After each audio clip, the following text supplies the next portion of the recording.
There's a nice amount of this is farm raised. You can see the fat there, which is adds a nice amount of flavor, nice flavor to it. Now I just rinsed my fish off.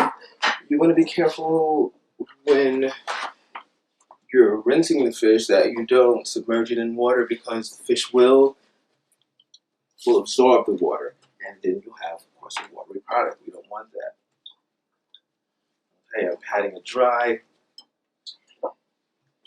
And okay, so one of the issues that I have with the salmon is that whenever we get salmon steaks now, they are like really thick, and a lot of times when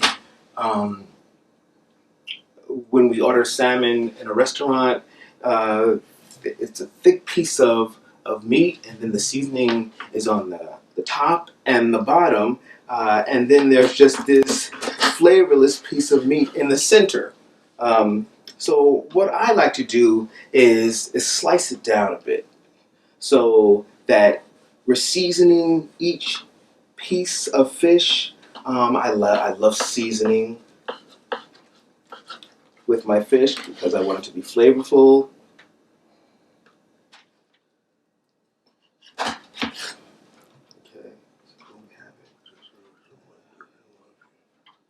And it doesn't have to be a perfect cut. You can see I'm cutting this in thirds.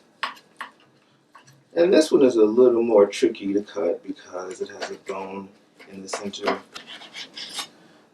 Right. You end up with a thick piece of meat with seasoning on either side, and in the very center, there's no seasoning at all. I think sometimes that's why people may not like different types of fish just because of the way that it's cut so thick in it.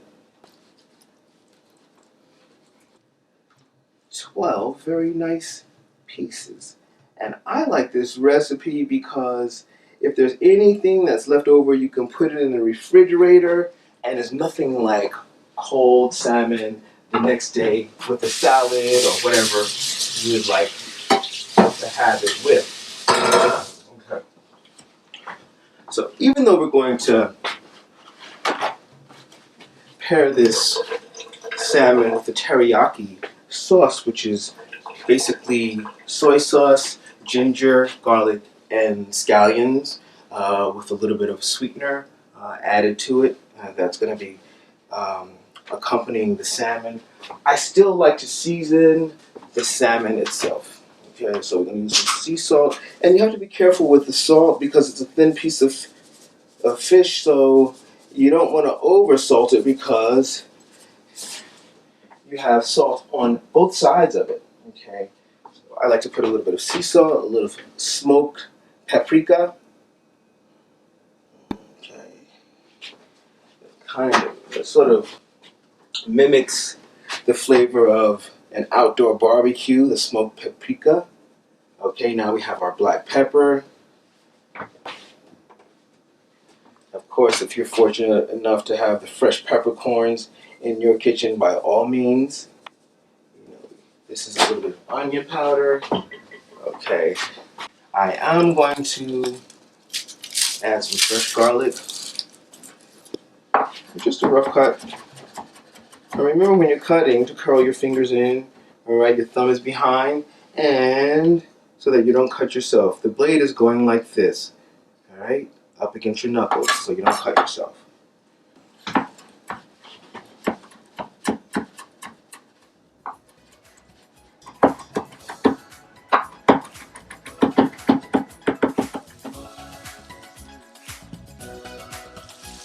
So that you can eat.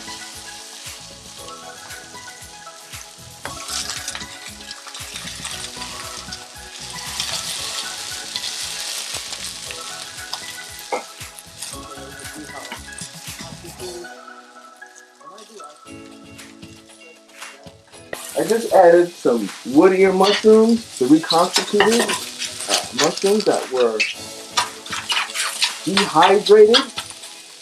and soak them in a little bit of water to revive them.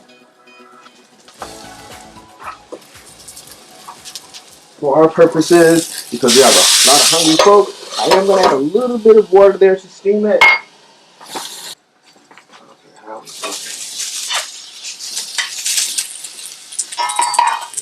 Love it.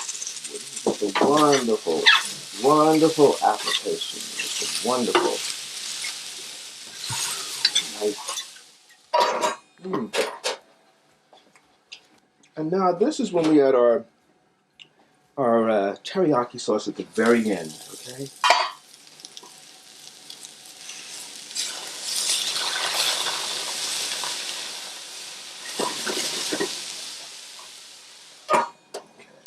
Turn it off.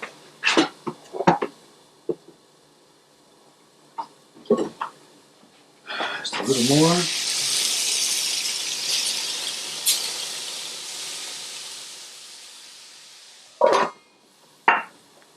Okay, this is our teriyaki sauce that we made previously, that I gave you the recipe for, which is soy sauce, with sweeteners, brown sugar, ginger, garlic, and onion.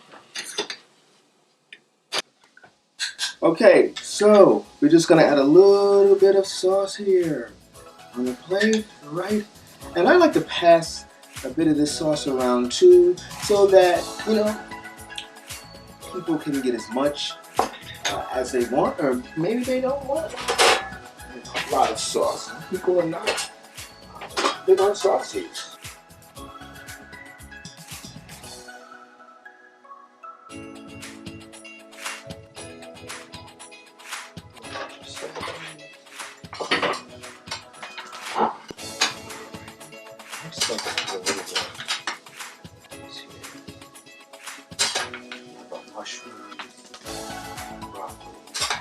Mushrooms,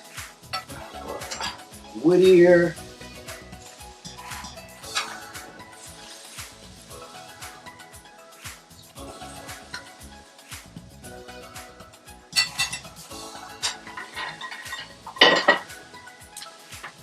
Just gonna wipe the plate, clean the plate up a little bit.